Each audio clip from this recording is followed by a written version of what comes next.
La ansiada, la deseada, porque viene a cuidar los chelitos, Liliana Rodríguez. Liliana, ¿cómo estás? Buenas tardes. Ay, feliz de estar aquí. Yo de verdad que me alegra que estemos aquí full house. Ah, full house. Liliana, cuando vimos la noticia, dijimos, wow, qué bueno.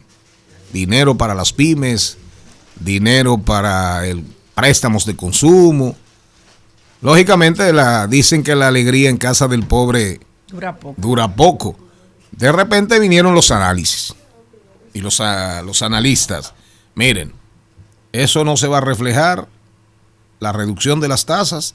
Si usted tiene en la costilla, tenía tasa fija de 9, de 10 y ahora terminó con las alzas recurrentes que se dieron, usted terminó en 16, 17. En mi caso, que llegué con un préstamo como hasta el 18, eso va a bajar en 3 o 4 meses. O sea, es decir, no se haga ilusiones y tú misma lo has escrito y lo has explicado. También hubo gente que dijo, mira, los bancos que están muy endeudados se van a cubrir, no van a soltar todo ese dinero, se van a preservar, no serán tan agresivos como otros. Otros cogerán ese dinero y tratarán de tirarlo al aparato productivo rápidamente, prestarán para cambiar deuda dura por deuda más blanda, pero de repente se dispara un hombre bien informado como Aristide Escuder y dice, espérense, yo quiero saber, ¿dónde te cede? Porque hoy anuncian que el dinero va a salir a las calles, pero dice Aristide Escuder, salió algo en la prensa hoy, dice Aristide Escuder rápidamente, para que tú entres, dice Aristide, yo estoy pidiendo información a los bancos privados que cómo se esfumaron de ahora para ahorita decenas de miles de millones de pesos dominicanos. Hoy esto provoca durante 2 días, 3 días, y hoy editorializa el Diario Libre sobre el tema. Sí. Y hoy estás tú aquí. Vamos a ver y vamos a oír. Y es un tema que preocupa. Preocupa a la población dominicana. Ya de hecho una de las tendencias justamente es a Aristide Escuder, porque él ha hecho un llamado sobre este punto. Y para irnos un poco atrás y poder entender todo el marco de la política monetaria, separar las facilidades de liquidez que dio la Junta Monetaria. Porque la Junta Monetaria, el 1 de junio, emitió 2 resoluciones. La primera, pues permitía que se aperturara un fondo, que es la facilidad de liquidez rápida, el FLR, por 60,000 millones de pesos. Y está la liberación del encaje legal por 94,000. Por 34,000 millones. Por 34,000, exacto. El total hacen 94,000 millones de pesos. ¿Qué ha pasado y por qué es que se le ha hecho se ha resaltado lo del FLR, la facilidad de liquidez rápida? Que eso es un fondo de 60,000 millones de pesos que se le otorga a las entidades financieras a una tasa de un 3% anual. Por lo cual el costo de fondeo es muy barato. Para las entidades es una maravillosa noticia porque permite fondearse con bajo costo para poder prestarlo más adelante. Y poder prestarlo fácilmente porque tiene una tasa atractiva. Y ahí vamos muy bien. ¿Por qué? Porque la intención del presidente y de Héctor Valdés Albizu, gobernador del Banco Central y de la Junta Monetaria, era justamente dinamizar la economía. Y para dinamizar la economía, porque vimos que el índice de actividad económica de enero a abril fue de 1.2%, es decir, que iba enfriándose un poco la economía, dijeron, bueno, como ahora nosotros tenemos nuestro objetivo es estimular y dinamizar la economía, vamos a soltar dinero para la calle, para que puedan llegarle a las MIPYMES, que le puedan llegar a los hogares, que pueda dinamizarse la economía. Claro está, si eso le llega a las manos adecuadas. Y por eso que se ha hecho un llamado de, vamos a ver, expliquen en qué ha pasado con esos 60,000 millones de pesos. Con los 60,000 de las facilidades de liquidez rápida, no con los del encaje legal. El encaje legal no se ha tocado. Los 34,000 millones de pesos están ahí disponibles. Y es por eso que entonces llama la atención, porque decimos, caramba, esos 34,000 millones de pesos, al final el 85% de esos recursos de encaje legal, quienes lo van a colocar son los bancos múltiples, porque el encaje legal es un porcentaje de los pasivos que mantienen las entidades mantiene sus entidades de las captaciones. Entonces, evidentemente ese dinero está seguro para los bancos múltiples. Entonces, inmediatamente accedieron a las facilidades de liquidez rápida y entonces ahí también ha habido pues reclamos de entidades más pequeñas que no han podido acceder al fondo FLR porque justamente se quedaron sin esos recursos. Lo que llama mucho la atención es cómo en menos de una semana, o sea, fines de semana hasta el día 14 de junio, todos esos recursos se agotaron. Se esfumaron. Entonces la pregunta es de caramba, ¿qué pasó? ¿Pero a dónde se fueron? ¿En qué lo ¿Al Banco Central otra vez? El instructivo del Fondo de Liquidez Rápida establece incluso que las entidades deben de enviar un sinnúmero de información, entre ellos que aparezca el nombre de la entidad, el monto desembolsado, a qué sector productivo fue destinado, el nombre de la persona. Entonces eso permite también, y eso es lo que reclama la población, de decir, ok, pero si ahí estaba la intención y todos los recursos lo iban a liberar para nosotros acceder ahora a bajos recursos, para poder invertirlo en las MIPYMES, poder invertirlo en las empresas, ¿por qué no podemos acceder a ello? Porque el reclamo es que van a las entidades y le dicen que ya se agotó, que ya no lo tienen. Pero los 34 mil millones de pesos del encaje legal están ahí disponibles, y más aún. Lo que revela de que esos 60 mil millones de pesos fueron colocados en pocos días, cuando se ve la evolución de las tasas de interés activas de la banca ponderada, del 12 al 14 es que baja el promedio ponderado, baja un 9%, mientras que en los demás días se mantiene por encima de un 12%. O sea, que es decir que la mayoría de los recursos todos los recursos, casi la totalidad, fueron colocados en esos días, en esos 3 días, del lunes a miércoles. Y por eso entonces, el día 15 de junio se emite una nueva resolución para liberar, o para no liberar, sino para ampliar ese fondo de liquidez rápida en 25 mil millones de pesos más. O sea que aparte de esos 94 mil millones de pesos, aparte de los 60 mil, en facilidades de liquidez rápida se aprueban 30 mil más. 34. 25 mil más. Es decir, que en facilidades de liquidez rápida estaríamos hablando de 85 mil millones de pesos. Es correcto. Pero entonces revela justamente de que hubieron situaciones con esos primeros 60 mil millones de pesos, porque ya para en este caso, para estos 25 mil millones de pesos, se establece que se van a ir colocando estos recursos una vez se hayan agotado los recursos del encaje legal. Es decir, que si un banco múltiple quiere acceder a esos 25 mil millones de pesos, tiene que primero agotar su cupo de tiene que demostrar legal, que ya ha desembolsado todo lo del encaje legal para poder acceder a la facilidad. Pero a los nuevos, a los 25 mil nuevos, sí, porque ya los 60. Ahora, tú como experta, ¿es posible que ese dinero, el Banco Central que libera, porque yo quisiera saber dónde está, sí, el Banco Central libera dinero que, como me escribe un amigo me escribe y me dice, caramba, qué fácil. Oigan lo que me escribe un amigo, atención audiencia, me escribe un amigo, aquí está.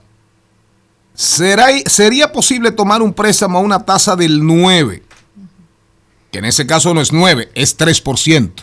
El dinero, la facilidad de liquidez rápida liberada, el banco la recibe del Banco Central es a un 3%. Es correcto, pero los bancos lo colocan. Se supone que era para que lo colocara 9%. Un máximo de 9%. Pero el amigo estoy diciendo lo que me escribe y hago la corrección. ¿Sería posible tomar un préstamo a una tasa del 9 y luego volver a invertirlo en el Banco Central a una tasa del 16? La corrección que hacemos es que no es al 9. El Banco Central se lo está entregando a los bancos al 3% para que lo preste a una tasa máxima que no pase de 9. Sí. Ahora, ¿lo pueden mandar para el Banco Central al 16? Ahora, era incluso una advertencia que hice unos días atrás, al principio, justo cuando salieron las medidas. El riesgo de que personas accedan a esos recursos de un máximo de un 9% y después entonces utilicen esos recursos no para invertirlo en un negocio o para dinamizar la economía, sino tomarlo a máximo un 9% para entonces ir y hacer inversiones con ello. y ganarse ese margen. Se gana un 5 tranquilito y el dinero no significa nada en la economía nacional. Exactamente. Entonces, eso es una preocupación. También otra preocupación es que personas que no estaban interesadas en préstamos recibieron llamadas. Ven a buscar, ven a buscar. Y en la semana de que el contrato y el pagaré ya estaba listo. A mí me pasó. Lo fueran a buscar. Me llamaron de 3 instituciones bancarias que si yo no necesitaba un préstamo, que buscaron algo, yo no necesito dinero. ¿Y quién responde por esto? Entonces, eso justamente. Superintendencia de Bancos. Justamente eso es lo Alejandro Fernández. Banco Central, Junta Monetaria, porque esto amerita una investigación. Exactamente, eso es lo que, y de hecho es lo que la población pues ha resaltado, de que si estas medidas justamente lo que buscan es dinamizar la economía y que le lleguen a las personas de escasos recursos, las MIPYMES, que justamente el hecho de que algunos bancos múltiples acaparen la totalidad de esto y que también ahí vamos a hablar del riesgo de crédito, que voy a hacer un comentario al respecto, eso no permitió que bancos de ahorro y crédito que trabajan con MIPYMES, que trabajan también en el interior del país, puedan acceder a esas facilidades de bajo costo y que la puedan colocar, por tanto, a una menor tasa. Porque también las MIPYMES estaba establecido en el instructivo que no fuera un tope de un 9%, sino que fuera una tasa competitiva tomando en cuenta los riesgos inherentes del sector. O sea que si hay bancos de ahorro y crédito que trabajan con el sector de las MIPYMES y no pudieron acceder a ese fondo de liquidez rápida de un 3%, no van a poder colocarlo a unas tasas menores de las que ya previamente estaban. Y hay un informe de la cartera de crédito del sistema financiero a diciembre de 2022 que hacía constar que la tasa promedio de las MIPYMES de todo el sistema es de un 27%, cuando los grandes deudores es cercano de un 8%. ¿Y cómo sobreviven? Entonces, justamente, y ahí iba otra preocupación. Una locura. ¿Cómo va a ser que estos recursos la resolución fue del 1 de junio y entraba en vigencia este fondo de facilidad de liquidez rápida el día 12 de junio? Y lo que preocupa es que como en menos de una semana hayan sido colocados 60,000 millones de pesos, porque preocupa el tema del riesgo de crédito. ¿Dónde está la evaluación de crédito? ¿Dónde está la debida diligencia? ¿Dónde está toda la documentación que también el mismo instructivo del Fondo de Liquidez Rápida establece que para que las MIPYMES puedan acceder a ello tienen que presentar una serie de documentación, que eso no se encuentra rápidamente? Recordemos que hubo una liberación de recursos de encaje legal a principios de año para el sector construcción y todavía no se ha terminado de copar. No se han desembolsado todavía ese dinero, hay dinero en las arcas, sí, 6 meses después. Y por eso es que ahora con esa liberación con esa ampliación del fondo de facilidad de liquidez rápida de los 25,000 millones de pesos que le anunciaron el viernes pasado, establecieron esos límites de que primero se agotara los recursos del encaje legal y que también, dependiendo del tamaño de la cartera de cada entidad, le iban a ser asignados recursos de ese fondo de facilidad de liquidez rápida para que las entidades pequeñas también, las entidades financieras pequeñas también, pudieran fondearse, porque también ellos necesitan su liquidez. Me escribe un amigo, a partir del comentario que hiciéramos antes, con el otro amigo que nos escribió, y nos dice... respondiéndole a la persona que nos escribió que hablaba del 16 en el Banco Central. Dice, es que la banca no tiene que reinvertirlo al 16 para hacer un negociazo. El Banco Central le está otorgando 64,000 millones a una tasa del 3% para que lo coloquen a una tasa máxima del 9%. Le están regalando un 6% de unos fondos que tienen cero costo de captación.